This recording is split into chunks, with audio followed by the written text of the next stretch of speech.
Hi guys! Magandang hapon sa inyo lahat. Ako po si June and welcome sa panibagong episode ng ating vlog. Naumay na naman ako dito sa ating presidente. Bakit ba hindi pa lumayas ito sa Malacanang? At para bagang siya pa yung naglalaglag sa kanyang sarili.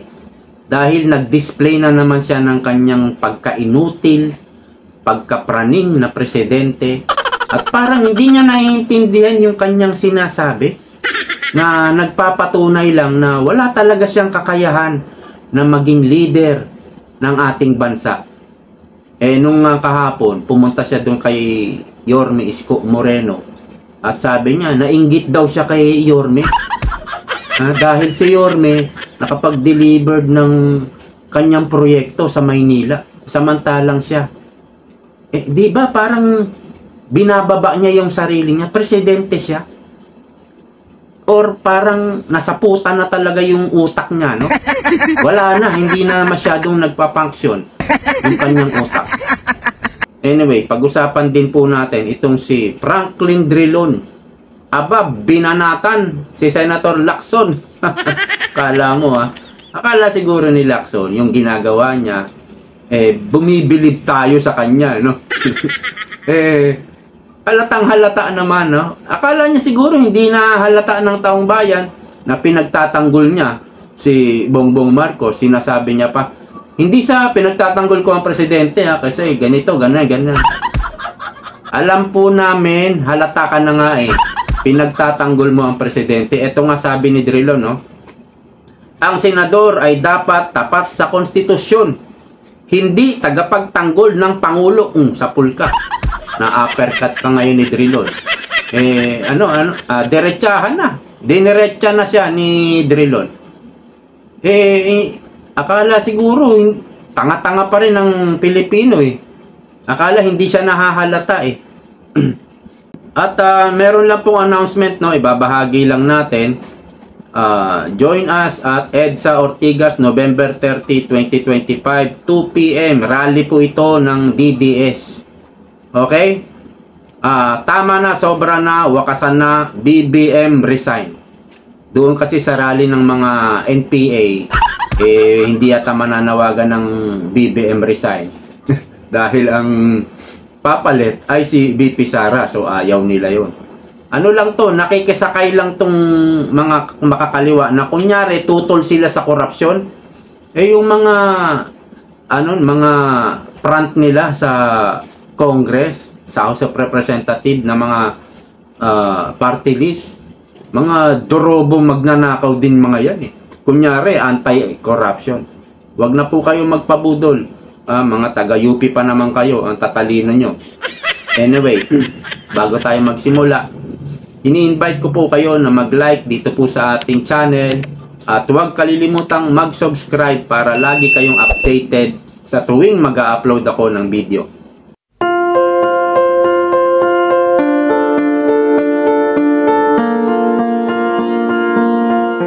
Okay, panoorin muna natin si BBM. Short video lang ito, no? Naiinggit nga ako, sinasabi ni Jorme, yung isang housing na ginawa na sa 3 months. Ilang unit yun? 200 plus units. Panaginip lang sa amin yun sa NHA at saka sa DSUD na ganun kabilis. Kailangan magpaturo kami sa inyo kung paano ginagawa yan. Ikaw na mag-in charge doon para mabilis ang pabahay natin. Ay nako, tingnan nyo. Parang pinatunayan niya lang na hindi siya karapat-dapat maging pangulo. Hindi siya, wala siyang kakayahan mamuno. Di ba? Siya ang boss doon Siya ang boss ng lahat ng secretary, lahat ng leader ng mga kabinete, departamento. Siya ang boss. Ibig sabihin, ikaw ang palpak. Ikaw ang dapat palitan. Yorme, pwede na. Pwede na ako kay Yorme. Matapos lang yung hanggang 2028 si Yorme, kung si Yorme papalit, okay na ako. Hanggang 2028. Mapalayas lang natin ito sa Malacanang. Kita nyo, siya ang boss dyan. 'Di ba? Mga sekretary niya 'yon, mga gabinete niya 'yon. Tapos panaginip lang daw sa kanila 'yon na nakapagtapos si Yorme ng 200 units na pabahay within 3 months. Eh hindi mo pala kaya eh. Si Yorme na ang pumalit sa iyo, Mr. President. Piruin mo, ikaw presidente ka, si Yorme mayor lang. Ha? Tinalo ka ng mayor, ikaw presidente ka, presidente. Ha? Parang inaamin mo sa sarili mo, wala kang kwenta, inutil ka. Di ba? Sa paggawa ng proyekto, ang ginagawa niyan, study muna. Madalas ang pinag-aaralan yung soil, yung lupa. Pinag-aaralan muna yung lupa bago ka magtayo ng flyover, railway system, o kaya naman high-rise. Dapat hindi yan wala yan sa fault line. Fault line pag lumindol. Yun yung mga study na ginagawa. Kasi yung nakaraang nabalita, yung flyover sa Iloilo, bumababa yung flyover. Habang tumatagal bumababa, yung pala malambot ang lupa. So doon nagkakaroon ng problema, kaya pinag-aaralan muna yung lupa and then maggagawa na ng plano kung high-rise building yan. Tapos magkakaroon na yan ng pondo. Gawa na yung plano, popondohan na yan. Pag napondohan na yan, magseset na yan ng target date. Ngayon mag-uumpisa at ito'y matatapos ng ganito. Mayroon target date. Diba? Itong proyekto ni Yorme, siguro may target date yan talaga. Na within 3 months matatapos. At nagawa ito ng kontraktor. Nagawa nila na within 3 months natapos. Diba? Eh yung mga proyekto ng gobyerno, lahat yan may target date yan eh. Kaya po hindi natatapos ang proyekto ninyo, Mr. President, dahil kinukuha nyo, binubulsa nyo. Kayong lahat dyan. Kaya kayong lahat dapat palitan. Hindi lang yung mga tauhan mo, ikaw ang unang-unang dapat mawala dyan. Dapat mapalitan. Naalala ko, nung panahon ni Pangulong Duterte, Tugade, pag tinawag niya si Tugade, kailan matatapos yan? Ang target date po natin, Mr. President, is December. Hindi. Tapusin mo ng November yan. Alam mo sagot ni Tugade? Mr. President, tatapusin ko po yan ng October. O, di ba? Ganon ang leader.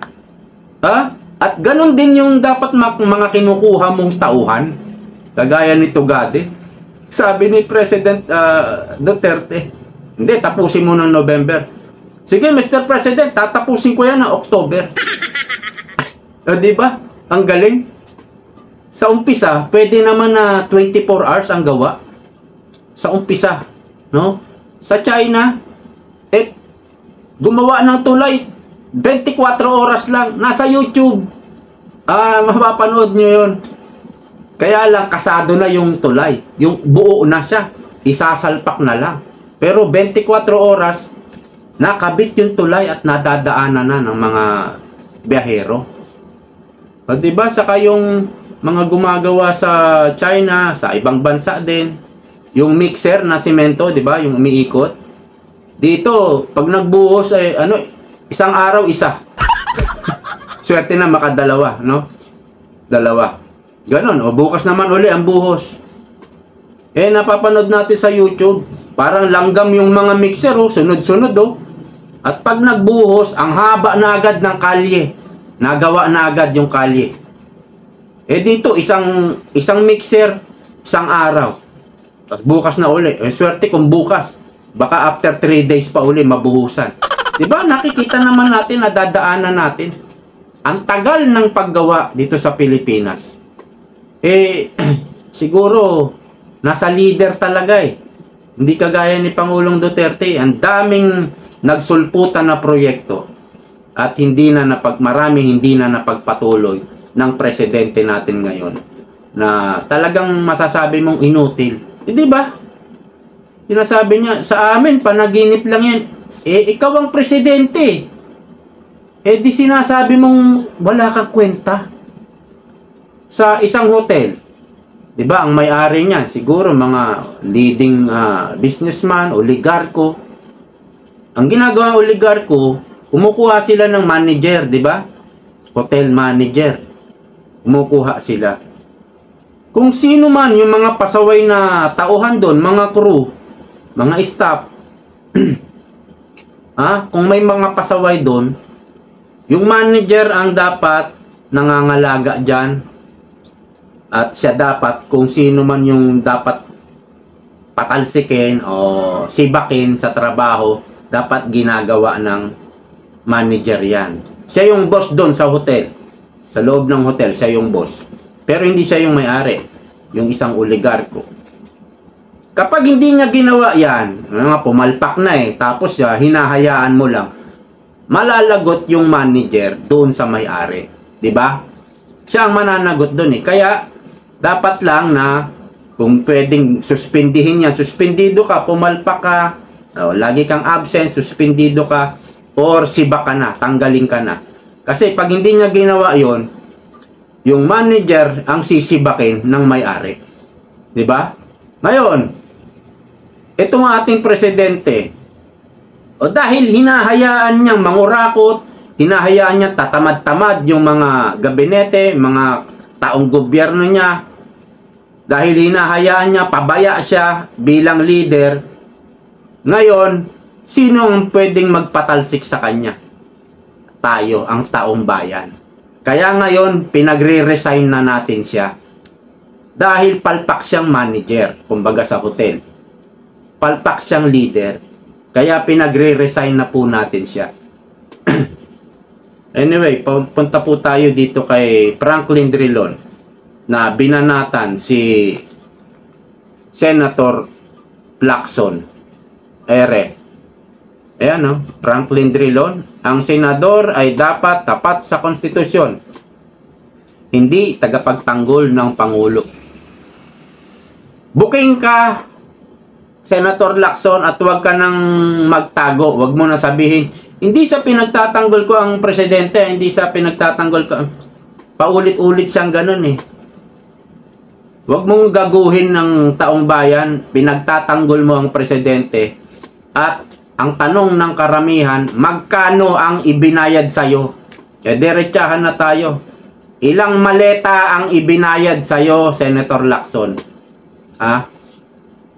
Napaka-kisig mo, napaka-liksi mo na magtanggol sa presidente. Magnanakaw ang ating presidente. Adik ang ating presidente. Tapos diyan ka kumakampi. Ang daming namatay nung baha, nung bagyo. Ang daming nagugutom ngayon dahil wala. Bagsak ang ekonomiya dahil sa presidente at mga kasabwat ng presidente. Ang daming nangangailangan ng healthcare dahil sa presidente. Kinuha yung 60 billion. Hindi maayos ang ating healthcare system. Ang ating education, Lacson, yung mga estudyante, nagsisiksikan sa isang room na ang dami nila, for about 70 student ang nagsisiksikan. Magkano lang ang naipatayo ni BBM? 22 lang. 22 classroom. Hirap na ang taong bayan. Lacson, diyan ka pa kumakampi sa magnanakaw na presidente. Di ba ang sarap murahin itong si Lacson?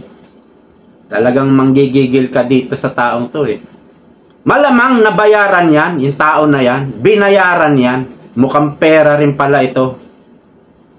Punta na tayo dito sa gagang secretary na to. Ano bang pangalan nito? Maria Cristina Aldeguer Roque, Department of Trade and Industry, DTI Secretary.